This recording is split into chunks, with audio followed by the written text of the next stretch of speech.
Welcome, brave ones. On this channel, we don't just watch horror animation.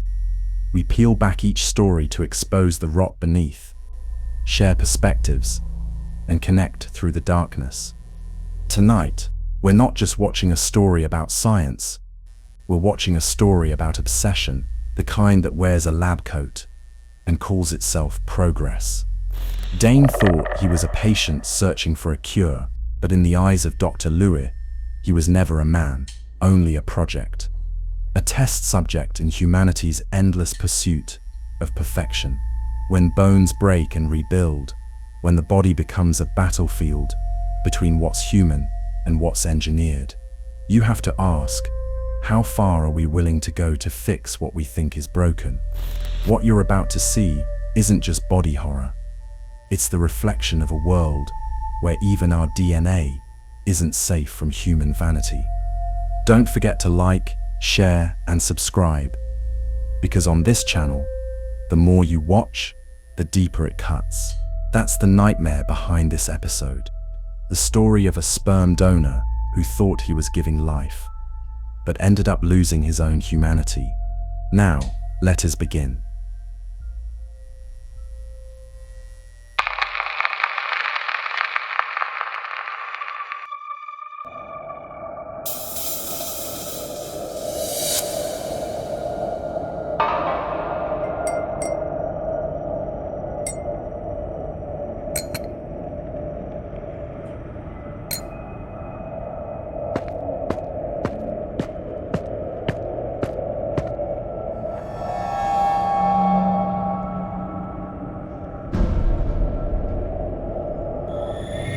I was never anyone special, just another forgettable name, another unremarkable face among millions.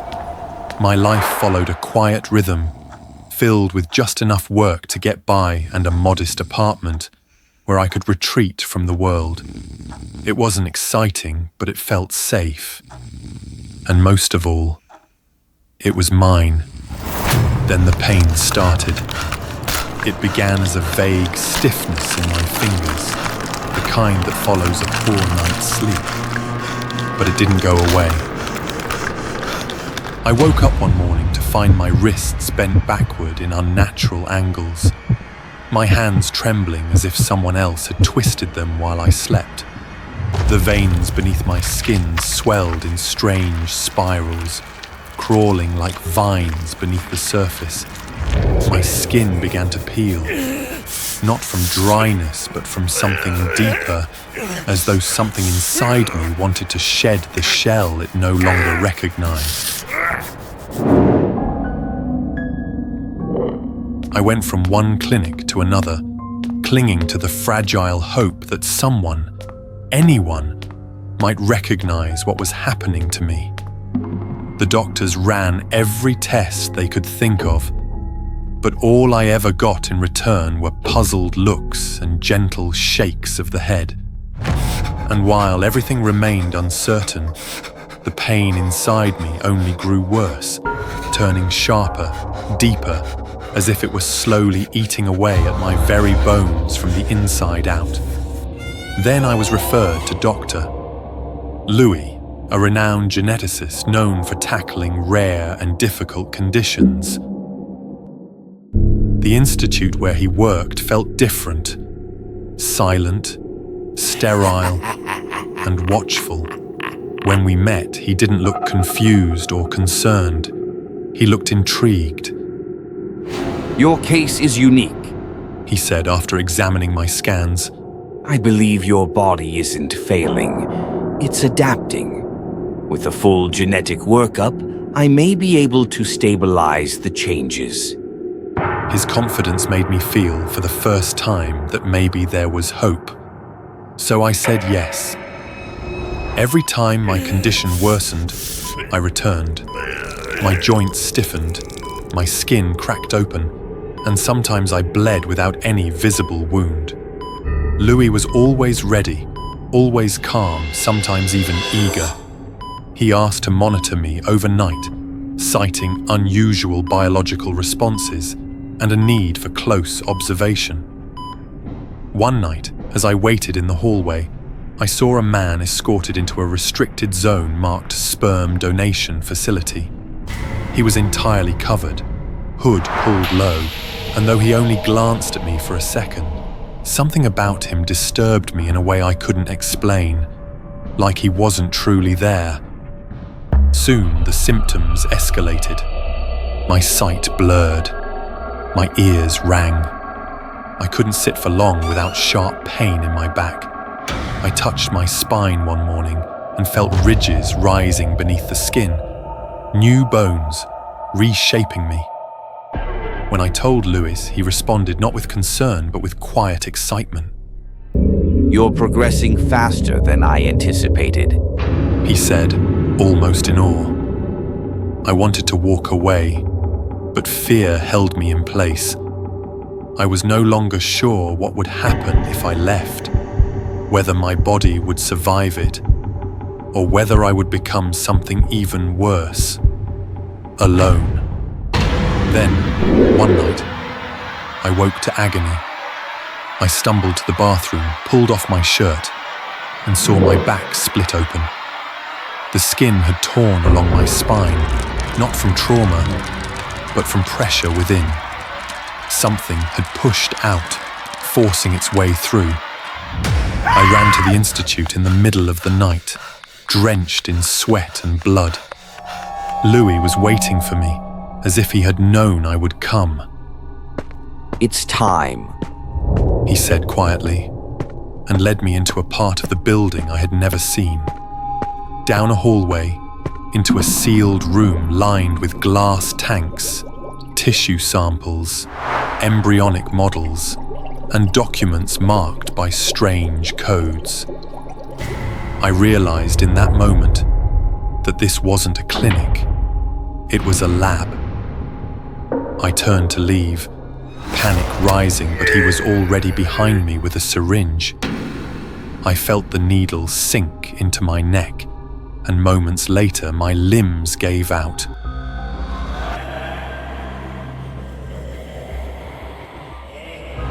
He secured me to the chair, whispering that it was just to prevent convulsions. Then he told me the truth. You were part of something greater, a vision for the future of our species, an experimental bloodline created through selective sperm enhancement to forge the next stage of human evolution. You were never meant to survive. Your embryo was marked for disposal, but a clerical slip placed it into the hands of an infertile couple, and they raised you, never knowing what you truly were. I stared at him, frozen, each word cutting deeper than the last. I knew the moment I saw your data. That's why I stepped in. I was guiding you toward what you were always meant to become. Without my intervention, your body would have collapsed under the weight of its own potential. But now you're becoming something extraordinary, and for that, you owe me everything. Then the transformation began. My muscles clenched, spasmed, and tore themselves apart, only to rebuild in strange, knotted shapes. Bones cracked and twisted, reshaping themselves without mercy. My spine broke through my skin, forming a jagged ridge that curved like armor. My screams blurred with the sound of my body unraveling. And then, from just beneath my collarbone, something began to rise. It wasn't just bone, it was flesh. A second face, half-formed, emerging from within me. Mouth clenched, teeth grinding, jaw twitching. It had no eyes, but it moved, alive and aware. Louis stumbled back. No, this isn't the final design. This wasn't what I planned. But I no longer heard him.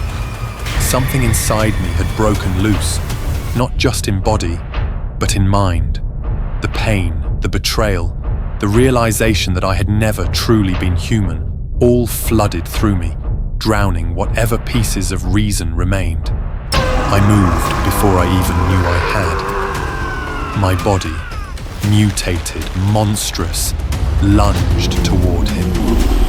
I saw the terror in his eyes just before I reached him, but by then, it no longer mattered.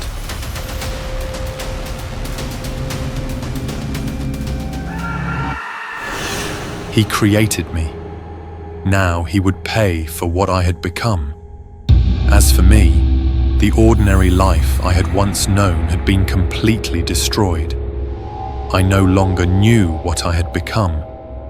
And if there were such a thing as another life after this, I wondered whether we ever got to choose the reason we were born.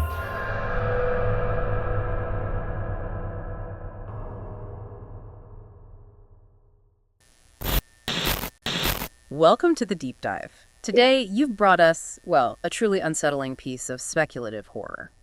It really is, yeah. We're diving into a narrative breakdown focused on genetic nightmare fuel, really, the terrifying price of playing God. And specifically, this story titled Sperm Donor. Right. And the character's existence itself turns out to be basically a clerical error. Yeah. Which is just, wow. It's a gut punch.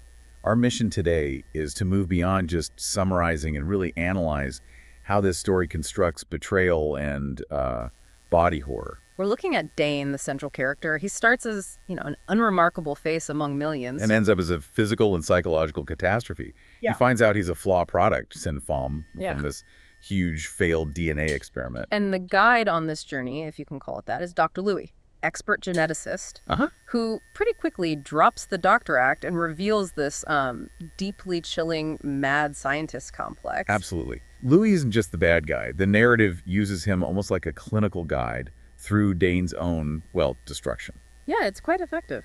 And the story's power, I think, lies in how quickly it contrasts Dane's ordinary life, his quiet, normal existence, with the sheer intensity of the physical trauma that hits him. It doesn't waste any time. No, it starts subtly, but the symptoms it gives us are immediately visceral. Yeah. Right away, this isn't just like the flu. Exactly. The story doesn't mess around with vague aches. We get specifics like stiffness escalating quickly into his wrists, bending backward at unnatural angles while he sleeps. I mean, that's instantly violating, isn't it? Totally. It's a violation of the body's basic structure, and then it moves inside. Right. The story talks about his veins swelling into these weird spirals, crawling like vines beneath the surface. And then that really horrifying image of the skin peeling, not like dryness, No, it's like something deeper was trying to shed the shell it no longer recognized. Exactly. It tells you right from the start. Dane's body is actively fighting its own humanity, rejecting it. That's a powerful idea. The body itself is the enemy, in a way. And so, desperate, Dane finds Dr. Louis, this renowned geneticist. And this is the structural turning point, isn't it? Where it shifts from just a medical mystery. Psychological manipulation, yeah. Because Louis' reaction is so off. Right. Every other doctor was confused, maybe scared. Louis, he's just intrigued. He looks at Dane's horrifying symptoms and says the body isn't failing. It's adapting. It's kind of genius, narratively speaking. How so? Because Louis reframes this nightmare as, like, a hidden potential. He gives Dane the one thing he needs most right then. Certainty. An explanation. Even if it's the wrong one. Or, a manipulated one. Precisely. That certainty is the hook. It secures Dane's trust completely. Louis promises to stabilize the changes with specialized tests. Okay, so Dane trusts him, but the story immediately undercuts that, doesn't it? It shows Louis watching Dane, not like a doctor watches a patient. No, more like a scientist observing a sample, coldly. Why does it do that? Because it's showing us Louis isn't acting like a physician. He's acting like a curator of this condition. He keeps Dane close, monitoring him overnight sometimes. The story even says he seems eager, maybe excited by the deterioration. Yes, and he gives Dane this scientific language to understand his mutation, which creates this false sense of control for Dane. Ah, so that's why Dane stays, even as things get worse under Louis' care. Exactly. He's clinging to the explanation Louis provides. And the story definitely ramps up the internal conflict then. Dane's sight blurs, his ears ring. Standard worsening symptoms, yeah. But structurally, the big one seems to be the spinal pain, these ridges rising beneath the skin. Right, signaling new bones, alien bones, reshaping him from the inside out. It's like a narrative ticking clock, telling us the transformation is speeding up. And right in the middle of all this physical breakdown, the story drops this little clue. The hooded figure. Yeah. Dane sees this guy entering a restricted area marked sperm donation facility. It's quick, but disturbing. It's the first concrete hint that this place isn't just a specialist clinic. It's about creation, about engineered life. It subtly plants that seed. Which sets the stage perfectly for the point of no return. Dane, in absolute agony one night, rushes to the institute. His back has literally split open. Just horrific pressure from within. And Louis meets him. Not with panic or medical equipment, but with this quiet, chilling finality. It's time. Like he was expecting it. Yeah. Knew it was coming. He confirms his role as the architect of Dane's fate right there. And he doesn't even try to treat the wound? No. He leads him deeper into a secret lab. Right. Glass tanks, embryonic models, weird codes on documents. You know immediately the reader knows this is not a place for healing. This is where lives are made. Or unmade. Then Louis quickly yabs him with an injection, ties him down, supposedly to prevent convulsions. Right, the physical restraint. And in that moment of being completely helpless physically, that's when the psychological blow lands. The truth comes out. This is the midpoint. Absolutely. The horror shifts entirely from the body to the betrayal of his whole identity. Because Louis reveals Dane wasn't random. He wasn't just sick. He was part of a plan. A grand, ambitious vision. An experimental bloodline. Created using selective sperm enhancement. To forge the next stage of human evolution. A superhuman Zhonglai Suvyu. So Dane wasn't a patient. He was a project. And a failed project at that. A flaw product marked for disposal. Just devastating. And he only survived because of a clerical slip. He was accidentally placed with an infertile couple. Imagine hearing that. Your entire existence, your family, your life, it was all built on a typo. It's brutal. And Louis confesses he tracked Dane down. Not to cure him. No, to guide him towards his true potential. It completely recontextualizes everything that happened before. Those treatments. They weren't medicine. No, calculated genetic correction doses. Yeah. Trying to fix the flaw so Dane could become the perfected super being Louis envisioned. The arrogance is just off the charts here. Louis actually demands gratitude. He does. He argues Dane owes him everything for, quote, saving him from collapsing under his own potential. Like he's doing Dane a favor by forcing this transformation. He thinks he's about to administer the final dose, the one that will perfect his creation. But the story denies him that satisfaction, that control. Right before he can inject it. A mutation just takes over. It self-activates, accelerates violently, far beyond what Louis planned or could handle. His own hubris triggers his downfall. Perfectly put. And this is where the body horror goes into overdrive. It creates this figure of pure, agonizing monstrosity. The description is just relentless. Muscles clenching, spasming, tearing apart. Only to rebuild instantly into these strange, knotted shapes, bones cracking, twisting, without mercy. It's sheer agony made physical. And the spine. That thing with the ridges, it breaks through the skin now, forms a jagged ridge that curved like armor. It's like the story is literally turning him from a flawed human into some kind of organic weapon. That's a great way to put it. But the detail that always gets me, the really terrifying, iconic one. The second face. Yeah. Emerging from beneath his collarbone, his chest, half-formed, no eyes. Just a mouth. Clenched, teeth grinding, jaw twitching. Ugh. That second face is so critical, symbolically. It's like the external sign of his fractured self. The humanity is gone. And what's left is this raw, primal, genetically engineered thing. Rage, instinct, the flaw perfected through pain, maybe. It's like he was never really one person, just these two warring genetic blueprints inside him. Exactly. And Louis sees this uncontrollable outcome. He's horrified. He realizes this is not the final design. And that moment, for Dane realizing he was never human, just a mistake, an experiment gone wrong, that's what breaks him completely. Drives him insane, fueled by the physical agony, sure, but also by that profound betrayal. Engineered by Louis himself. And the climax delivers perfect poetic justice, doesn't it? Oh, yeah. The monstrous Dane attacks Louis. Kills his creator with the very body Louis engineered. Yeah. And accidentally perfected through suffering. Destroyed by the potential he tried and failed to control. A grim end for Louis. But the story concludes with Dane just left there. In agonizing solitude. His identity gone. His ordinary life obliterated. The whole narrative structure just traces this tragedy, driven by that unchecked scientific arrogance. It shows the cost of treating human life like raw material. But the real chilling part, the thing that sticks with you, is that final image. The other samples. Yes. The structure leaves us there. In the lab, these other experimental embryonic samples, They simultaneously open their eyes. which just compounds the horror instantly, right? Because Dane might be finished, maybe he got his revenge. But Louis wasn't just making one, he was trying to create a bloodline. So if Dane, the flaw product, became this incredibly potent, self-aware force of destruction, What happens when the others wake up, the ones Louis might have considered successes? it raises this huge, terrifying question. What are the implications? The terror isn't over. It feels like it's just beginning. So what does this all mean for you, listening to this? We spent a lot of time talking about the creator, about Louis's actions, but maybe the core question is about Dane. When faced with the awful truth of his own creation, did he ever get a choice? Did he ever get to choose the reason he was born? That's a heavy thought. It is something to carry with you as you reflect on this horrifying deep dive into the story of Sperm Donor. In the end, Dane's transformation wasn't just the failure of an experiment, it was the success of a warning. When Dr. Louis tried to rewrite nature, he forgot one truth. Every time we play God, something inside us dies. Empathy, restraint, or the very sense of being human. We say it's for science, but often it's just our fear of imperfection, wearing a mask of innovation.